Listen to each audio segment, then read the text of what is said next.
This is not a conventional political analysis.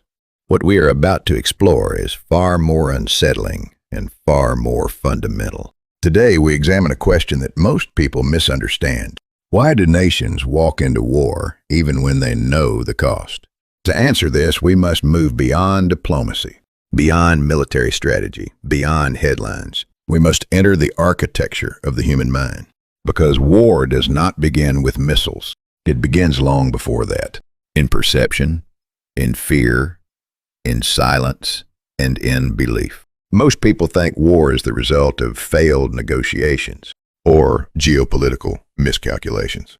But that is only the surface.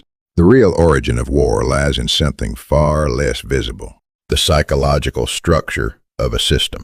There is an ancient Tibetan text, the Tibetan Book of the Dead, which offers a striking insight. After death, the human mind does not see reality as it is, but wanders through visions created by its own fears. This is not merely a spiritual metaphor. It is a precise diagnosis of consciousness, and it raises a dangerous question. If individuals can become trapped in illusions shaped by fear, can entire nations do the same? The answer is yes. A nation is not just territory or institutions. It is a collective consciousness. And when that consciousness becomes dominated by fear and ideology, reality begins to dissolve. What replaces it is not truth, but what the system allows to be said. At that moment, rational decision-making disappears. Only one imperative remains: to prove loyalty to the system's belief. And that is when war becomes inevitable. Now let's be clear. This is not just about one country. It is not just about regimes like Iran. This is a universal mechanism. It appears anywhere a system begins to reward loyalty over truth, ideology over reality, and conformity over critical thought. And once that mechanism activates, four patterns emerge. First, moderates begin to disappear. Second, silence becomes a survival strategy. Third, extreme statements become a form of protection. Fourth, the system drifts toward radicalization almost automatically. Let's examine the first question. Why do moderates disappear? Moderates are, by nature, grounded in reality. They consider economic consequences, human costs, long-term stability. But in an ideological system, those qualities become liabilities. Because such systems do not evaluate people based on outcomes. They evaluate them based on loyalty signals. Not are you correct, but are you committed? This distinction is everything.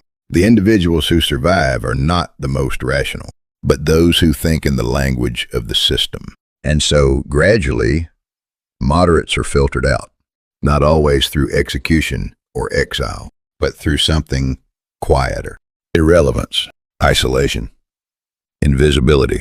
Now we arrive at a critical mechanism in political psychology: preference falsification. This is the phenomenon where individuals hide their true beliefs and publicly express something entirely different, simply to survive. The consequences are profound. Privately, many may support moderation, but publicly, only extremity is visible. This creates a dangerous illusion. It appears as if the entire system is radical, even when it is not. But perception becomes reality, because in such system, what cannot be said might as well not exist. So why does advocating negotiation become dangerous? Because in these systems, negotiation is not interpreted as policy. It is interpreted as betrayal. To suggest de-escalation is to signal weakness. To propose compromise is to question ideological purity, and that cannot be tolerated. The individual who speaks such truths becomes suspect. Careers stall. Influence disappears. Surveillance begins. This is not accidental. It is structural. Now consider the inverse. Why are extreme statements safe? Because they function as loyalty signals. To say, "we will never compromise," is not a strategic position. It is a declaration of identity. It tells the system, I belong. I am aligned. I am not a threat. And in return, the system provides protection, access, promotion, power. Over time, this creates a feedback loop. The louder the extremity, the stronger the perceived loyalty.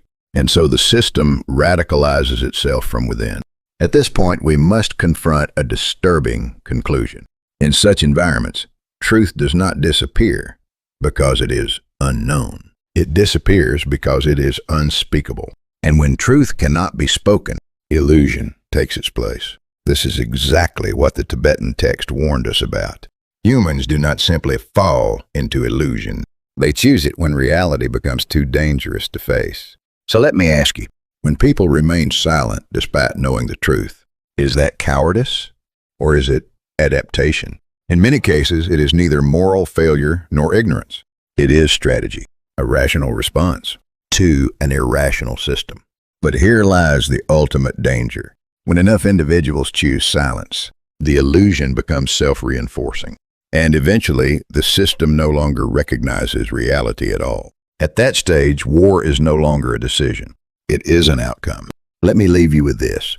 The greatest threat to peace is not aggression. It is the inability to perceive reality clearly. When fear reshapes perception, when ideology replaces evidence, when speech is constrained by survival, then the path to conflict is no longer visible, but it is already set. In our next discussion, we will go deeper. We will examine how these systems reach a point of no return, where reversal becomes nearly impossible. Because once illusion hardens into identity, even collapse cannot restore clarity. If this perspective challenged the way you see the world, consider subscribing, sharing, and continuing this conversation.